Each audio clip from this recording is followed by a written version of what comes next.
Okay, hey world, real quick, before we get into this video, I forgot to fix the aperture on the camera from when I was filming some product or like taking some product shots the other day. So it's not really that focused. And then my face looks really orange, which you can tell here, it does not look that orange. It kind of looks tan-ish. And I don't know if it's from my shirt or what happened. So it's out of focus and I look a little bit like an Oompa Loompa. So I just brought the saturation down a lot. So it's a little bit of a hot mess. However, the entire video I think is so hilarious. And Paige and I, our schedules don't mesh very often. So I don't know when she's going to be able to film this with me again. So we're just going to roll with it because what we have to say is hopefully going to make up for the horrible filming. So enjoy and stay tuned to hear about our nightmare flights. Hey, it's Chris G and welcome back to my channel, Hello Giabibble. Today I'm joined by my cousin, Paige. This is Paige, and we're going to tell you about the worst flight ever. Ever. So recently, Paige and I went on a vacation to Italy! And it was really great, and we had a lot of fun, but first we're going to tell you about our 2 flights from hell.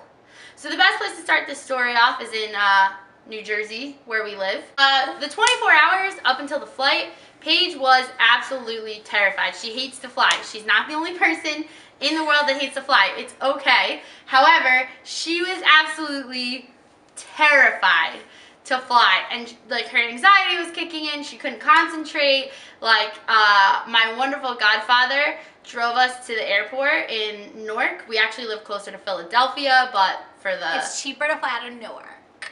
It's cheaper to fly out of Newark. So we flew out of Newark. We were flying out of Newark. We are in the car with my wonderful godfather. He drove us to and from the airport.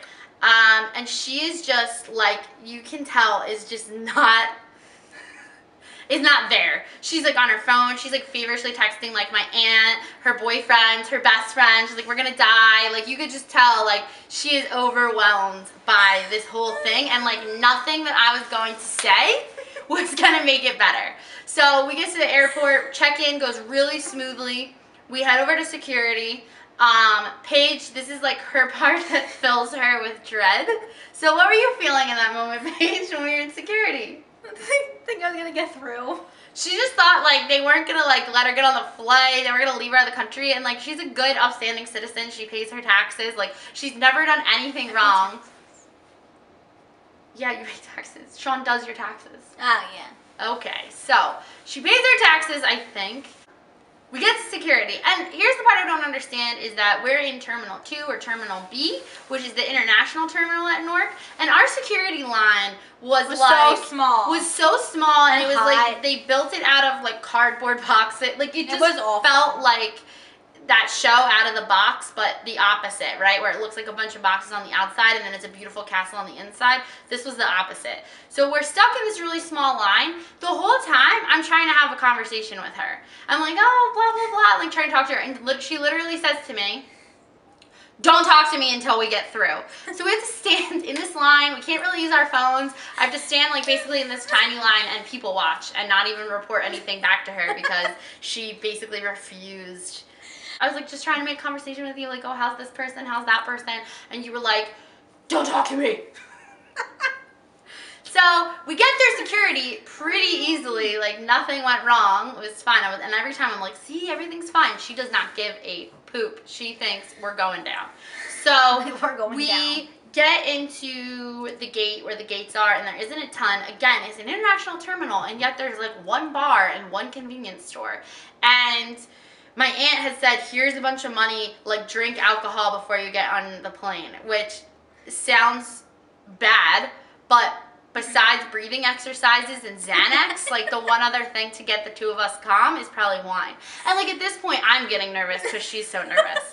And then like we try to get a drink, but like if you don't know Paige, which most of you don't, she is the most unorganized person in the world. If you open her wallet and you try to take some money out, it's not like a nice fold of money. It's like you try to pull a $10 bill out and then like all these bills go flying. And that's just her overall organizational scheme for everything.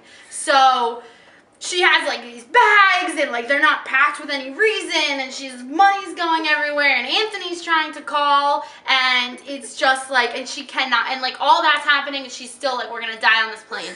So it was crazy. Like she couldn't even drink her wine. She's like, you need to drink it for me. Like, whoa.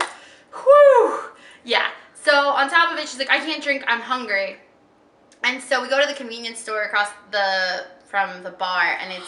Oh my gosh, wait, you know how I knew this was all going to be a bad flight? How? Because, okay, she got peanuts at the convenience store, and then we got on the flight, and they're like, we just want to make an announcement. If you have peanuts, don't open them. Someone's allergic to them on the flight. And as soon as I heard them, I'm like, yeah, this is going to be a great flight. Yeah, that's true. I didn't have peanuts. I had like cashews, and they were like, if you have nuts, like, don't open them. And I was like, oh, like, yes. I already have an open container. Yeah, but back to the convenience store. Again, her mind is like everywhere. She's like running into people. She's tripping over strollers. Like, she is having a rough time.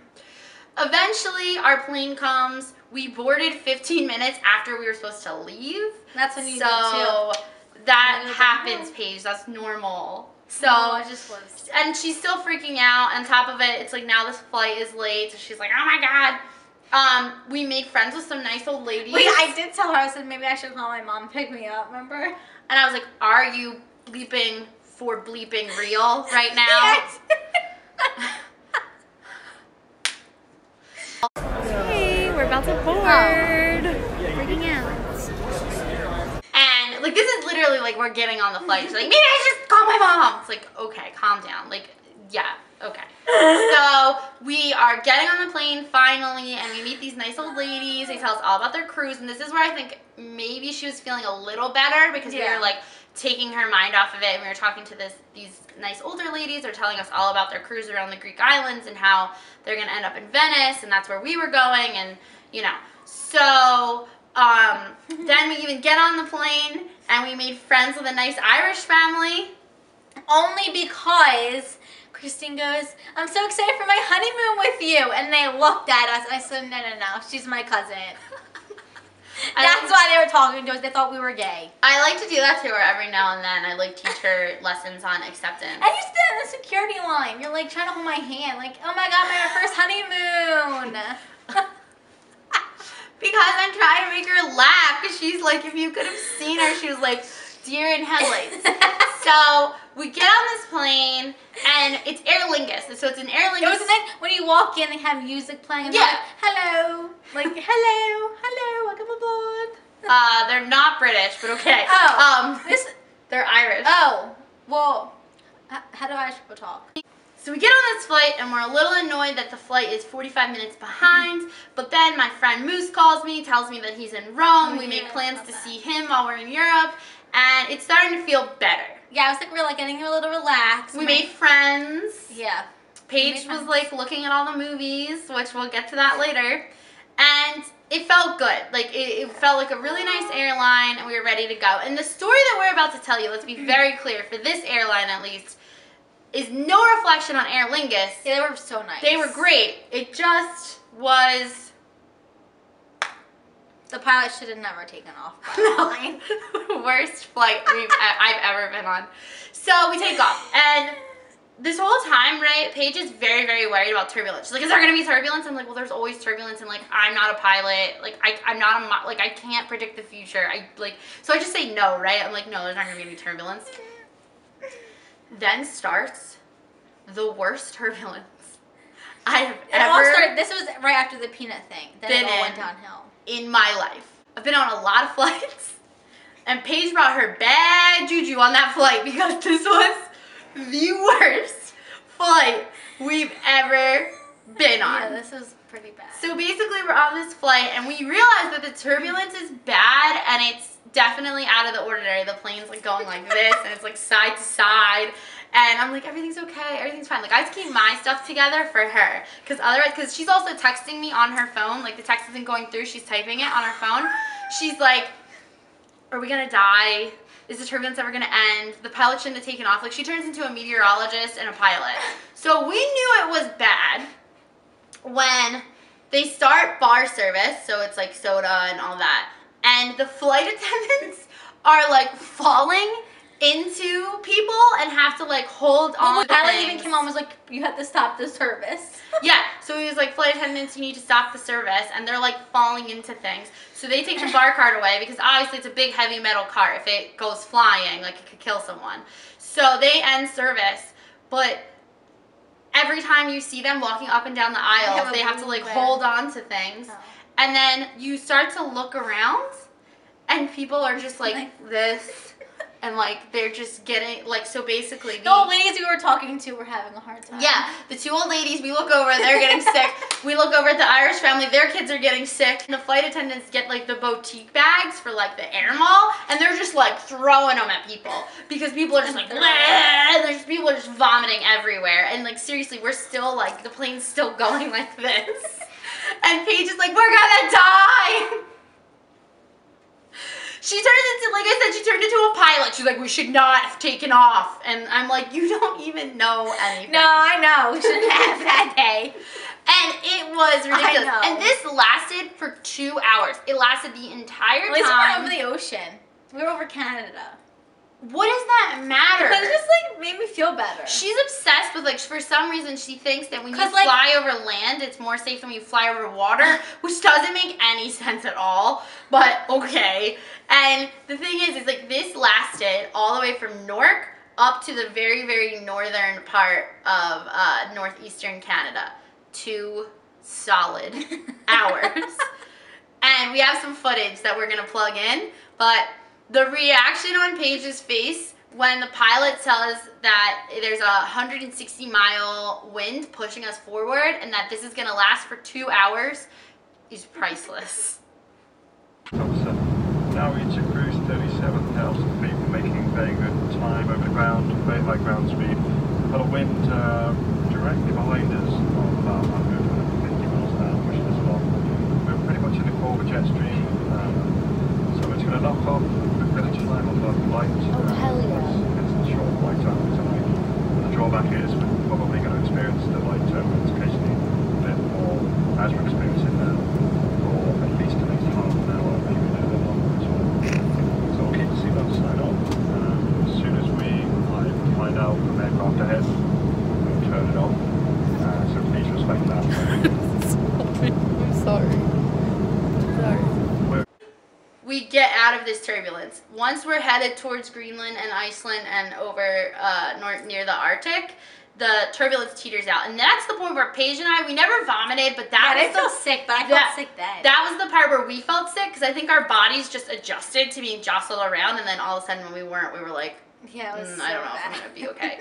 And they didn't even serve dinner until like an hour and a half or 2 hours before we landed. Because the other thing is, if you've ever been on a transatlantic flight from New York area or Philadelphia to Ireland, it should take 6 hours, maybe 6.5. We got there in 5 hours. If we had left on time, we would have gotten there 45 minutes earlier than we were meant to. But we ended up getting there on time because we left 45 minutes late. It was insane. It was crazy. It's crazy. It was the fastest flight I've ever been on. Yeah, it was really quick. And also, Paige did not watch one movie, one TV show. She stared at the map the entire 5 hours. The entire time. I listened to music. And stared at the map. She constantly was like, where are we? Where, just so like, if we were going down, she'll be like, at least I died in Greenland. Like, I don't know, but like the entire time she stared at the map. Once all the turbulence was over, it was pretty chill. We landed in Ireland. Morning. Good morning. Awful. Terrifying. Worst flight ever. But the plane service, like, that part's really nice. Like, the part that the airlines can control is really nice. And we had to go through security because we went downhill from here. And it gets worse, ladies and gentlemen. It gets worse. This is the worst travel day ever. And we had a 6:30 flight to Milan from Dublin. But with Ryanair, which is a completely different airline and is in a different terminal, which I knew, and I had planned it all out, like that we would make this flight. So we get to security or customs, and they don't want to let us in the country because our phones aren't working, and we can't pull up proof. That's my worst fear. We can't pull up proof that we're leaving the country. We're like, no, this is our flight. You can look it up. We're leaving. We need to get on that flight. Okay, so we hustle. We get to the next terminal. We go to Ryanair. I roll up to the desk. Okay, not all Ryanair flight attendants or desk They're desk attendants people. are like this, but this woman was the most unpleasant representative of an airline I have ever met in my entire life. So we couldn't check into our flight because we are United States citizens, because we are not from the EU. We needed to get a visa check, right? And so I'm trying to tell her this, and she's like, "Oh, well, you didn't check in. It's gonna take you. It's gonna cost you €35 each." And I'm like, "Okay, whatever. Who cares? Like, we need to get on this flight. Like, I don't care." Like, she was judging us so hard. She's like, "That's gonna be like €35." We were like, "Okay." Like, we need to get on that flight. And then she's like, "Your bags are over." Like, it was this whole thing. She tells me she's gonna charge me €160. And fast forward a little bit, when I got to Milan and checked my bank account or checked my email, they had charged me $365. That's not right math. So that was a whole different issue. But this lady was not very pleasant. She did, however, give us a fast pass through security. Through security, but Christine missed that memo on the ticket. We went through like the actual. Well, no, we ran to the actual. We're running through the Dublin airport. We were running, and we ran to the actual security, and then they're like, "Oh, you're not meant to be here," and we're like, "Oh, okay." So then we go to the fast pass one, which is really cool. You literally just go through a door, and it like opens up right to a line. You start putting your stuff in like a bucket thing. What are those? The bins. Yeah, you don't. Yeah. You don't have to take your shoes off. Yeah, you don't have to take your shoes off. I don't think you have to take your jacket off. However, she forgot to take this thing off. I forgot to take, so these two bracelets are from Africa. They're made of PVC pipe, but this one is made in America, and it is metal, and I forgot to take it off. So Paige goes through, and then this goes off, and I take it off. Oh, this is also, I Kobe'd my phone into a bin too, because like, just as I was going through the metal detector, I was like, "Oh, my phone," and I was like, "Kobe." These people hated us. So to anyone that was present in the Dublin airport in that it's just that lady behind the security. She's like, all right, so I'm getting the full treatment, violated pat down, and Paige is just trying to like walk away from my bag, and I'm like, "Paige, my bags, like don't walk away from my bags." She's like, "Oh, okay." And then I'm like, "Can you like maybe help me like get all my stuff together?" So I have this tech backpack, and the side of it opens so you can easily take your camera out, right? Okay. So I had done that, and I had left it open because I was gonna. I forgot it was open. Yeah, obviously, because I was gonna put the camera right back in. She pulls the backpack out of the bin like this, like in one swift motion, and my stuff goes everywhere. There are phone chargers on the ground. Your brush. There are toothpaste. like there's camera batteries. There's like people trying to help her, but I'm like, "We gotta go." It was a mess. We get all my stuff. I'm like annoyed with her. I'm like, "What is wrong with you?" I now make Paige run through the airport, and she has tiny little legs, which she likes to talk about all the time, and I am a good foot taller than her. Yeah, so I was running like a marathon. And I'm like, "Come on, we gotta go!" I can't even stop. I was tired. I remember that. That was awful. And we just keep going. We're like, "When is it going to end?" Yeah, like, no, this was like the longest terminal I've ever been. Yeah, me too. Because this lady makes us think that we're missing our flight. Yeah, she's like, "Hurry up!" Like, So you're gonna miss your flight. Yeah. She was the most pessimistic person I think I've ever met. Yeah. So we finally get to our gate after me thinking another gate was our gate and the plane had left. She's like, "Where was it going? Germany or something?" No, it's going to Birmingham where Mike lives. Oh yeah. And she was like, "Chrissy, no, it's the other one," which is like crazy. Paige being the voice of reason. Yeah. So we get there, we get to the gate, we're sweating bullets. I get a water out of a vending machine, we're like chugging it. And I look at the tickets, and I realize that we are not sitting together, which is Paige's worst nightmare. And I'm like, okay, so do I tell her now in the line while we're waiting to get in, or do I just tell her out on the tarmac?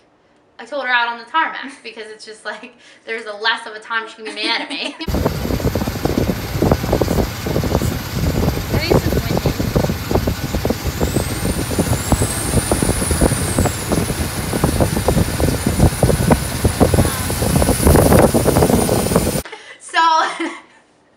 I'm like, do you want to sit in the first row or sit in the 17th row? And she's like, what's the first row? I'm like, it's like the first row on the plane. You're like the first people.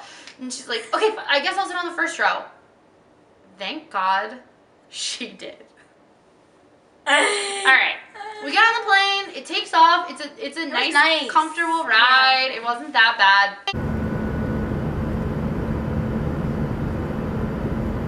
I could do any flight now that I did that. I know, honestly, I'm really proud of her because the 2 flights we did back home, her demeanor was so different. And she was also ready to go home, but that's a different. So anyway, we're on this flight. I come up to the front. I check on her a few times. I go back. I fall asleep. Okay. I wake up, and there is no one sitting next to me. And there's like, I look over to my right, and all of the flight attendants are like standing, and people are looking, and I'm like, what is going on? And I kind of like look down into the aisle where they're all kind of looking, and I just see feet. Someone is laying in the aisle of the plane. He's sitting in his seat, and he just passed out and fell over into the aisle, and they like couldn't get him conscious and all of this stuff, and they asked if there's any medical professionals.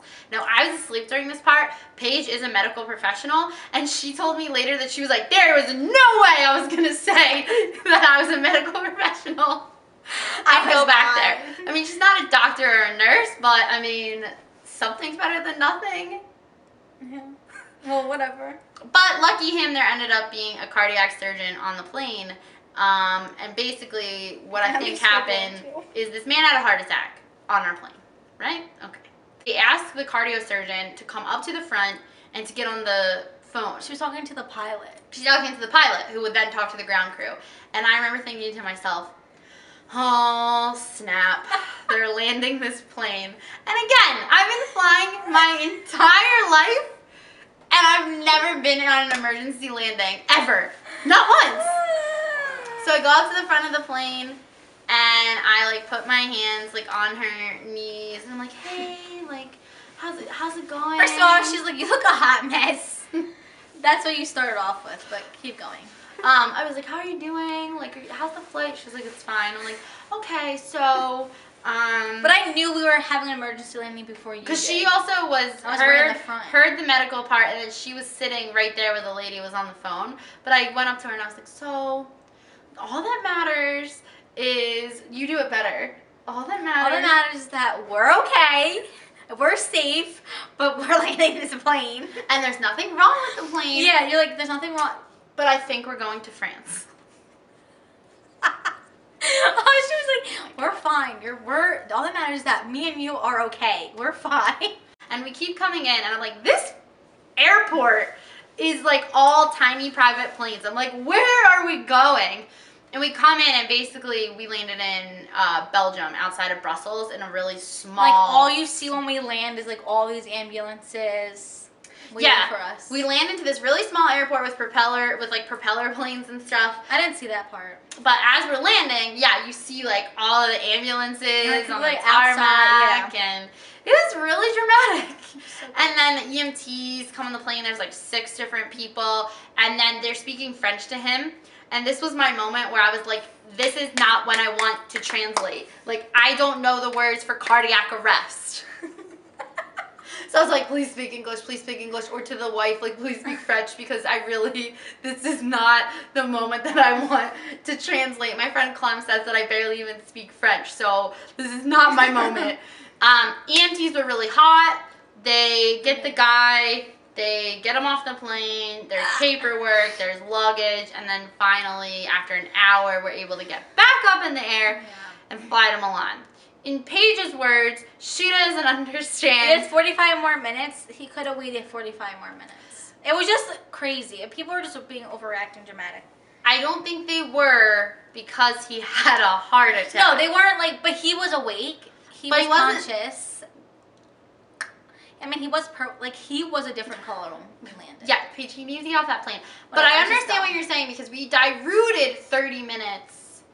out of our way, and then so it's like, I don't know, would that 15 minutes have made a difference? I'm not a doctor, and I also have more of a heart than Paige, so I'm glad that we landed that plane. He got the medical attention he needed, but hopefully he's okay. I do feel bad for him and his wife, because that's like a vacation nightmare. So then finally we get to Milan, and I am shocked that Paige did not just fall to the ground and start kissing the ground. I was hungry. I know. We were dehydrated, severely dehydrated, and very hungry. We didn't get anything. Well, no, we ate on the plane a little bit. But basically from there, Mike has kind of a nightmare situation getting through security. Just kept letting Albanians push in front of him. And like we got his suitcase off when it was like the one of three just like running around the thing. But we finally found him. I cried a lot because I'd been trying to hold it together for her, and then I just let it all out. That's and embarrassing. Then finally we get on a bus to central Milan, and then we meet my friend Dan, and we got on a train to Venice, and it was all okay. But those are our flights from hell. However, as much as we dislike Ryanair, shout out to their flight attendants because they did so well with the man that was having the heart attack and his wife. Like they were really, They were really. My flight attendant was crying after that. I just thought that was some really superior work. So shout out to anyone that was on that flight. But basically, the bottom line of the story is don't fly with Paige. She brings her bad juju on all the planes. Yeah, but our flight home was so good. Yeah, because your mindset at that point was like, oh, we're fine. But when you're panicking, turbulence and heart attacks, you gave that poor man a heart attack. Whatever, it was. Oof. So that's it for us, and we hope you enjoy. We hope you enjoyed our flights from hell. Yeah. Yeah. Anyway, click down below to see more of my videos, and We're gonna do a mukbang next. No, we're not. Okay, click down to see more of my videos, and head over to my blog, Hello Giabibble, for more of what we got up to on our trip. So, thanks for watching. Bye, world. Paige, say bye. Bye.